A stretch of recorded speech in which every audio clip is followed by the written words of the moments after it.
Exactly. So, I mean, hopefully all of this stuff, again, leads to changes, leads to realistic freedom, man, which is a question I have for y'all. That like, as black men in this country, for one, first question I'm going to ask is, do you feel free? No. And elaborate on it. I don't feel free because they say equal opportunity and all that shit, man. It ain't never that. It ain't never that. You know what I'm saying? Like, I don't know. Like, it's only maybe 4 black people on American soil that own big corporations. You know what I'm saying? It's maybe 4. You know what I'm saying? So that'll never. It don't feel free. It'll never feel free. You know what I'm saying? Because I'm looking at it like for most people, man. Everybody on the planet, you're competing. Everybody. You know what I'm saying? You're born into competing. That's just what it is. You're competing to get the best jobs or get you a business and all that shit. Everybody, goddamn, we all can't do soap and be prosperous. That's just what it is. There's only so many soap companies, so many whatever companies you're going to do. You get what I'm saying? True. So from the get-go, you know what I'm saying, the moment you're able to work, you're competing not only with your peers, you're competing with your parents or anybody. You know what I'm saying? Just depending on what field you're going in. If your parents doctors and you want to go be a doctor, you're competing with your parents.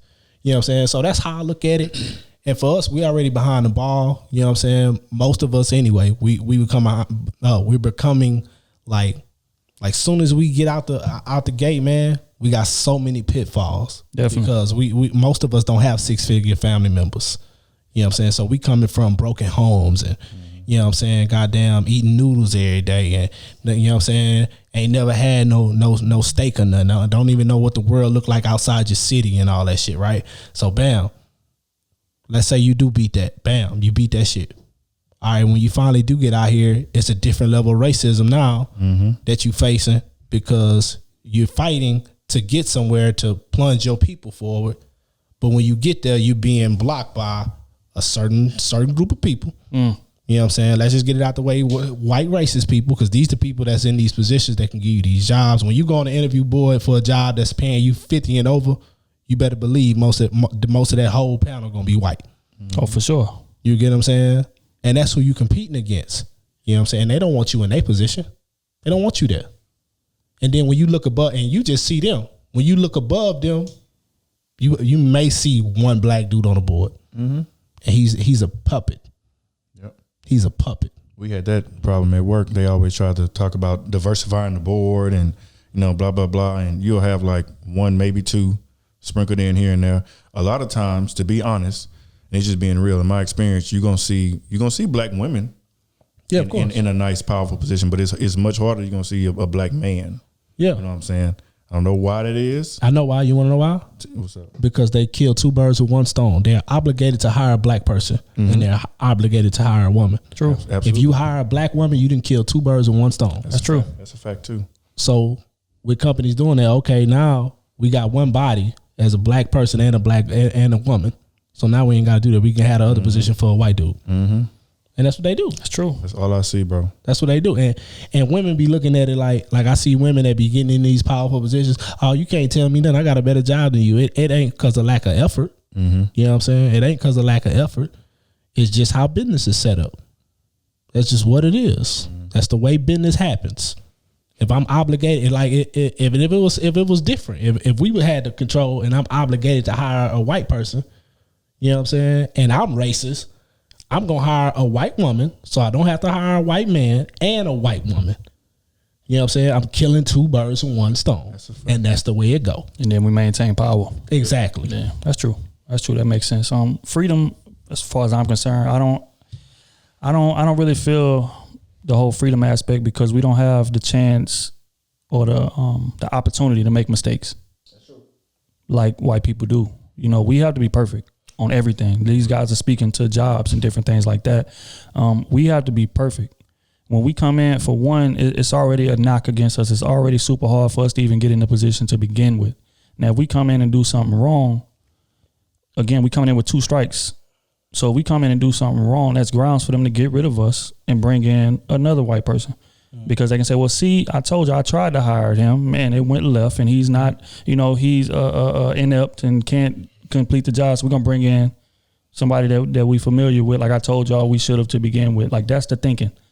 But as far as a white person, they can get that same opportunity, make a mistake here, make a mistake there. Hey, I apologize. They can learn, they can improve, they can, like, we don't get that opportunity. And not only on the job force, but even, again, dealing with police, dating back to what we're talking about. We have to be 1,000% perfect. When that cop pulls us over, we have to have the ID ready. We have to have our hands on the 10 and the 2. We have to have a seatbelt on. We can't talk too loud. We can't talk too aggressive. We damn near can't even look him in the eyes too long. You know what I'm saying? Or it's going, hey, so you want to step out of the car? That's quick, especially for me. You know what I'm saying? So, but if it's a white person getting pulled over, they can roll that window. What the hell did you pull me over for? This is ridiculous. I wasn't even like, they can argue their car. Hey, I seen video of that all the time, bro. Man. Give me your badge number. My husband is this and this. Call my lawyer. That's real. So they get to argue back and forth. They get to debate how fast they was going. They get to debate the ticket. If a black man try to debate anything, it's sir, do you want to step out of the car?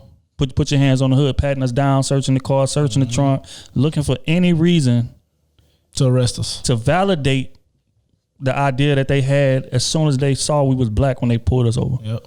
You know what I'm saying? So until we are able to make the same mistakes as that other races make and still be good and not lose ground, then we'll be free once that happens. But until then, that'll never happen. Right. We are not free. Yeah. That'll never happen. Yeah, we're not free. I'm gonna use this quick example. I had a performance review last year at the J.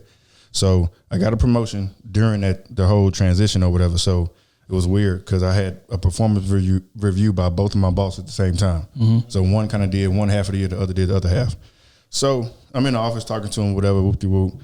They going over my stuff, talking about, oh, you did a great job here. Then of course I'm just waiting for the real to come. So they start talking about, well, we think you should improve on, this part and this part. And I'm just looking at them like how, when you kind of contradicting yourself, because everything you just named that I did before that is the exact same thing that's in this next stuff. Right. You know what I'm saying? So I'm like, huh? And so then my previous boss brought up one time where this older white lady was being super disrespectful because she wanted to listen to some country music while everybody working out. And I'm like, no, we don't do that. We play a general top 100 or whatever this we playing, and we just roll with it. So I go in the office, take her in the office because she asked for the exec or whatever. First she asked for, well, I need to speak to your boss. What I said. Sound familiar? What I said. I'm the boss. He couldn't wait to get that off. I couldn't wait. I need to see who's over you. Who's over this building? I'm like, all right, come follow me. So I took over there. So she talking whatever. So she talking to me, in that way.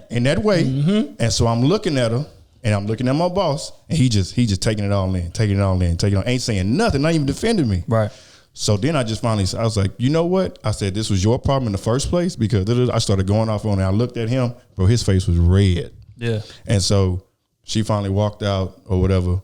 And he was like, I couldn't believe you did something like that. I was like, you just gonna let her disrespect me like that? Like, I get it. And the members, they can't always be right. You know what I'm saying? Like, I get it to a certain extent, but when they get disrespectful, you as my boss supposed to step in. Right. So I had to defend myself. That's true. So he carried that for a whole year and brought that to my performance review. Wow. And you didn't bring up anything else like throughout that time. You know what I'm saying? Like, and that was like a full point off my performance review. Perfection. That's bullshit. Perfection.